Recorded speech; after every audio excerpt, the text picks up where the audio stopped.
This week in CIST 2611, we'll look at Chapter 16, Introduction to Forensics. The objectives of this chapter is to understand basic forensic principles, make a forensic copy of a drive, and also looking at some of the basic forensic tools. So this chapter is going to provide a basic explanation of the computer forensics. So you're going to look at the fundamentals of computer forensics. So first we'll define what is computer forensics. That is the use of analytical and investigative techniques to identify, collect, examine, and preserve evidence or information which is magnetically stored or encoded. Now, forensics has became a very important part of network intrusion, and you want to make sure you understand that first responders play a critical role in computer forensics. If they practice improper handling of the evidence, it can render it unusable for prosecution. It can wind up being destroyed or compromised. Also be aware that the information that is presented in this chapter is just a general guideline. Depending on the jurisdiction or the company, they may have certain guidelines that need to be followed. The Council for European Electronic Evidence Guide is a basic guide for police officers, prosecutors, and judges, and it has 5 principles. The first principle is data integrity. You must ensure that the data is valid and not been corrupted. Principle 2 is the audit trail.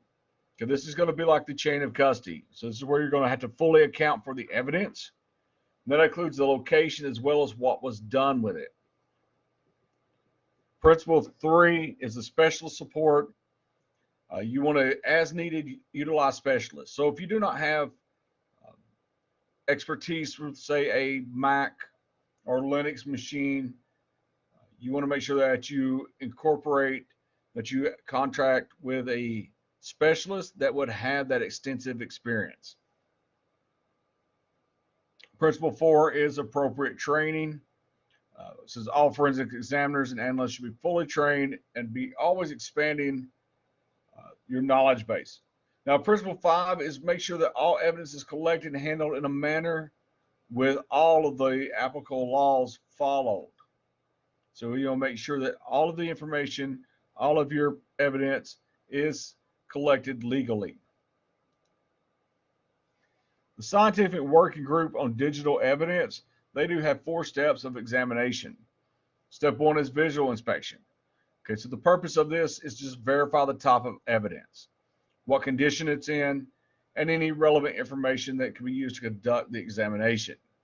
This is something that's often going to be done during the initial evidence seizure. So, for example, if you're looking at a computer that's being seized, you want to document whether the machine is running, whether it's off, what condition it is in, what's the general environment like. Step 2 is forensic duplication. So this is where you duplicate the media before examination. It's always the preferred method, preferred to work with forensic copy and not the original. And so this way, if you damage it, you're damaging the copy.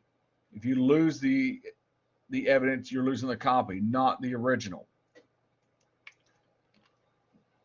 The media examination for step 3. This is the actual forensic testing of the application. Okay, so when we're talking about media, we're talking about the hard drive, the RAM, SIM cards, anything that can contain digital data.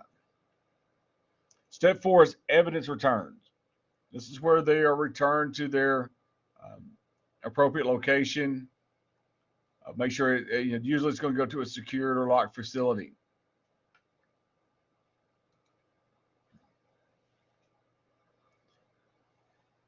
The U.S. Secret Service forensics guidelines, a couple of rules, guidelines they follow is to secure the scene and make it safe.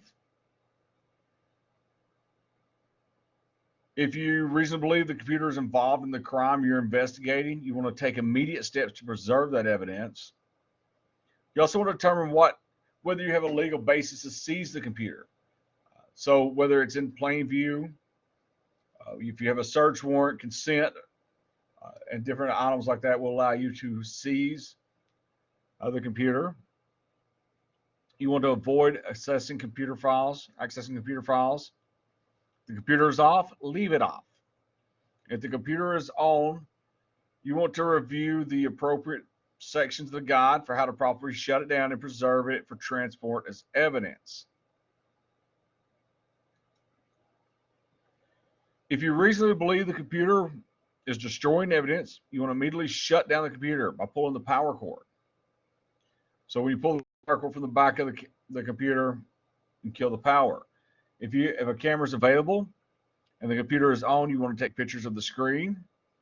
If the computer is off, you want to take pictures of the computer, its location, and any electronic media that's attached. And then you want to determine whether or not there are special legal considerations that apply, such as a doctor, attorney, a member of the clergy, psychiatrist, and so on. So these are all important first steps to both preserving the chain of custody and ensuring the integrity of the investigation. Now, when we go into the evidence gathering principles, a couple of things to keep in mind here is you want to touch as little as possible. So remember, we do not really want to work with the original data. So you want to make a forensic copy of the drive. You want to make sure that you document everything. So leave a document trail. This includes what has been done to the computer or to the evidence, who had access to it. Your next step is to secure the evidence. So you'll take the computer offline to prevent further tampering and limit access to the machine. Now, a couple times we've talked about chain of custody. Some items to remember when we talk about chain of custody is keep a record of everything. The discovery, the evidence, the location, the date and time it was collected, the name of everyone who had access to it, and everyone who's owned the evidence, everyone that has found evidence on the computer. Now, the FBI has a couple of forensic guidelines as well. They recommend the first responders preserve the state of the computer by making a backup copy of any logs, damaged or altered files, or files that were left by the intruder. If the incident is in progress, you activate any auditing or recording software you might have available, and then collect as much data as you can. A couple other things to document the specific losses suffered. This will be the labor cost spent in response and recovery, the cost of the damaged equipment, value of the lost or stolen data, what was the initial cost to obtain that data, or the cost to restruct it. Any lost revenue, including losses due to downtimes, credits paid to customers, etc. You want to make a forensics copy of the suspect drive or partition and create a hash of that drive. Now, this computer evidence, keep in mind that it can include not only the PCs and laptops, but also the logs, portable storage devices, emails, anything that's capable of storing data, tablets, iPods, iPads, cell phones. Now, a couple places you can look to find evidence on a PC. First is the browser. Keep that in mind. You can search the history, the index.dat file. There are several different tools that are available to allow you to search the browser. You also search your system logs, such as window logs, for example, the security log, the application system, forward events, applications and service logs. Linux logs have many logs that are going to be located in the variable/log. And there are all kinds of different files you can use. For example, you can use a program called Disk Digger to recover deleted files. There are other ones, OS Forensics, FTK, Encase. OS utilities that can be used be Net Sessions, Open Files, Netstat, FC. Also, make sure you check the Windows registry. So, for example, the HKey local machine, system control set, enum USB store, that lists the USB devices that have been connected to the machine. The next path in the registry listed here indicates what user was logged on the system when that USB device was connected. You can check the Wi-Fi, so you can see what the SSID of previously connected wireless networks that the machine is connected to. You can also check any uninstalled software in the current version or Windows current version uninstall registry. A couple things keep in mind when you're working with a cell phone. You want to make sure that you can access the photos, videos, text messages, the SMS messages, or places to look for information. Call times, dialed and received calls, call durations or evidence that can be recovered from a cell phone. Contact names and phone numbers. And there's a lot of utilities that can be used to get this information from a cell phone, such as Celebrite, Oxygen Forensics, Black Bag Technologies, and so forth. Now, a couple of things keep in mind with cell phones. You want to make sure that you always document the cell phone make, model, and any details regarding its condition. Photograph the initial screen of the phone. And one of the locations, the SIM card, that's going to be the location of most of what you're needing to find. Now, with logical acquisition, that is copying the active file system from device into another file. And this is not a sector by sector copy, so it makes it easier and takes less time.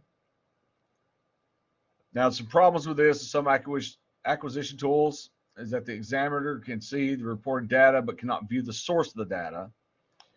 So we do have better tools that not only report data, but also allow the investigators to review the raw files. Now, the overall steps involved in a logical image of a file of a phone. Now, this is something that's regardless of what of the software tool being used. Include running the forensic software of your choice. You connect the device, begin acquiring an image. So this will pull all the data from the device that was explicitly backed up. For example, if it's an iPhone, it's going to use Apple's synchronization protocol. You have similar files that will be retrieved from an acquisition of a backup. Now, with that method, they're being pulled directly from the device. And depending on the software you use, it can either be displayed with the software or later be exported out into a report. Physical acquisition creates a physical bit-by-bit copy. This has the greatest potential to recover large amounts of data, including deleted files.